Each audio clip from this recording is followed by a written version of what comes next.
नमस्कार बच्चों, I am Vanna Shrivastava, your history teacher from Kendriya Vidyalaya Noida, Shift 1.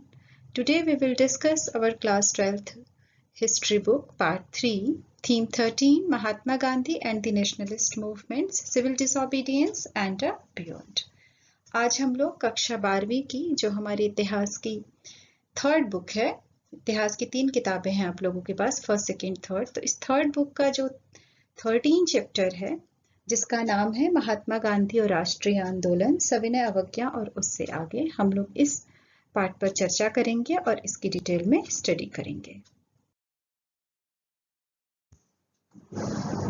इस पूरे चैप्टर के वीडियो लेसन को 7 पार्ट्स में डिवाइड किया गया है, जिसका ब्रीफ इंफॉर्मेशन मैं आपको यहाँ दे रही हूँ। Part 1, a leader announces himself. इस टॉपिक के तहत हम लोग महात्मा गांधी की साउथ अफ्रीका में भूमिका और उनके कार्य के बारे में चर्चा करेंगे। साथ में स्वदेशी आंदोलन और बीएचयू में महात्मा गांधी ने जो स्पीच दी उसके बारे में डिटेल में चर्चा की गई है।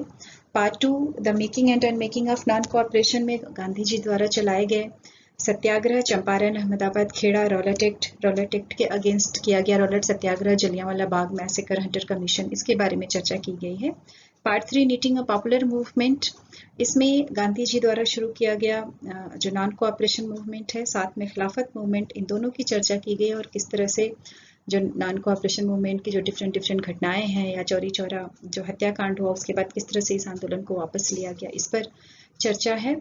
पार्ट 4 जो है आपका, जिसमें कि Mahatma Gandhi as a people's leader, इस टॉपिक के अंतर्गत महात्मा गांधी की एक स्पीच का भी जिक्र किया गया है जो कि उन्होंने चौरी चौरा हत्याकांड के बाद जब उनको गिरफ्तार किया गया और तब जब उन्होंने कोर्ट में इसको प्रेजेंट किया था। चूंकि ये आपके एनसीईआरटी बुक में नहीं है, लेकिन इसको समझने के बाद एक गांधी जी के प्रति और उनके विचारों के प्रति एक समझ बनेगी आपकी, इसलिए मैंने इसको इंक्लूड किया है। और साथ में गांधी जी जन नेता के रूप में कैसे स्थापित हुए उसकी चर्चा है। पार्ट जो आपका 5 है, the salt Satyagraha a case study. इस टॉपिक के तहत आप लोग सिविल डिसोबीडियंस के बारे में डिटेल में पढ़ेंगे, किस तरह से साल्ट को जो है एक विरोध के प्रतीक के रूप में रखा गया और क्या कारण था इसके पीछे, और साल्ट सत्याग्रह से पहले जो साइमन कमीशन था उसके बारे में भी इसमें चर्चा की गई है। साल्ट सत्याग्रह से जुड़ी हुई डिफरेंट जो इवेंट्स हैं, प्रेस की जो रिपोर्टिंग है और इसका क्या इम्पोर्टेंस रहा।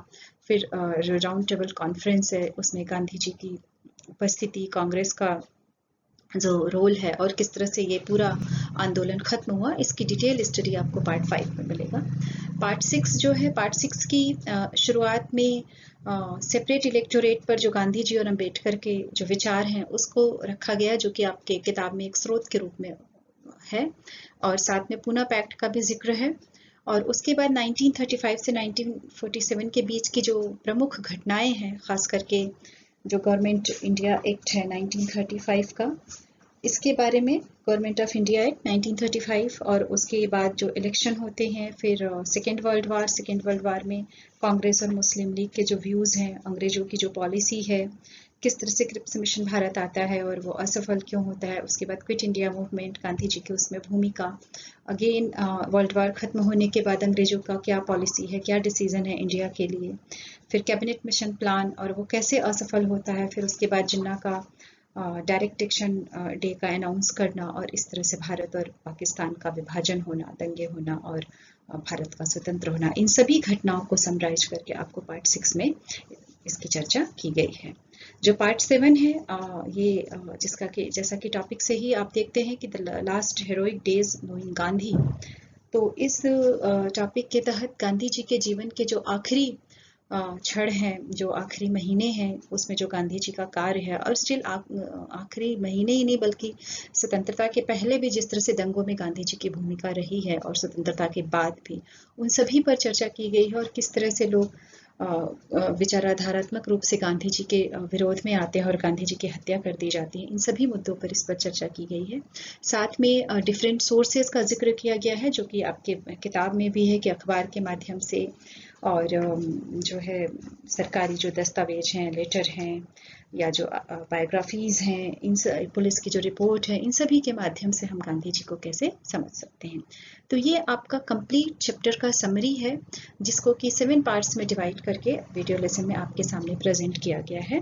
बच्चों, जो कि आपको बोर्ड का एग्जाम की तैयारी करना है, तो आप बेहतर तरीके से अपने चैप्टर को पढ़ें और हो सके तो आप इसको कई बार पढ़ें, 1 बार 2 बार 3 बार, आप जितनी बार पढ़ेंगे आपकी समझ और अच्छी बनती जाएगी और आप इस वीडियो लेसन को प्रॉपर तरीके से देखें। हर जो पार्ट के बाद आपको हर पार्ट में कुछ क्वेश्चंस मिलेंगे जिसका आप प्रैक्टिस करिए। साथ में जहाँ ज़रूरत है वहाँ मैप भी दिया गया है, तो मैप के लोकेशन की आप प्रैक्टिस करें। और इसके बाद आप सोर्सेज का भी ज़रूर अध्ययन करें, अपनी पूरी किताब पढ़ें और जो भी बॉक्स में सोर्स दिए गए हैं उनको रीड करें, क्योंकि वो भी आपके चैप्टर का हिस्सा है और वो भी एग्ज़ाम में आते हैं। जो आपका लास्ट पार्ट है, लास्ट पार्ट में मैंने बिब्लियोग्राफी दिया हुआ है, इसमें उन सभी किताबों का लिस्ट है और आर्टिकल्स हैं इसमें, जिसके माध्यम से इस पूरे वीडियो लेसन को बनाने के दौरान जिसको मैंने पढ़ा और उसके पहले भी जो कि मैं पढ़ चुकी हूँ, तो आप कभी भी आपको समय मिले तो आप उन किताबों को ज़रूर पढ़ें। और एक साइट मैंने वहाँ पर दी हुई है जो कि www.mkgandhi.org। इस साइट पर आप ज़रूर जाएं, वहाँ पर आपको गांधी जी के जीवन से जुड़ी हुई बहुत सारी किताबें मिलेंगी। खुद गांधी जी की स्पीच और बहुत सारे जो वर्क हैं वो आप वहाँ पर देख सकते हैं। तो इस कंप्लीट जो है वीडियो लेसन 1 to 7 पार्ट को आप देखें और अपनी जो है पढ़ाई उसको अच्छे से करें। मुझे उम्मीद है इस वीडियो लेसन के माध्यम से आपको चैप्टर समझने में सहायता मिलेगी। बोर्ड एग्जामिनेशन के लिए आप सभी बच्चों को ढेर सारी शुभकामनाएं। आप सभी बच्चे अच्छे से पढ़ाई करें और अच्छा प्रदर्शन करें एग्जामिनेशन में। मेरी ये शुभकामना है आप लोगों के लिए और आप सभी को बहुत बहुत बधाई, बहुत बहुत धन्यवाद।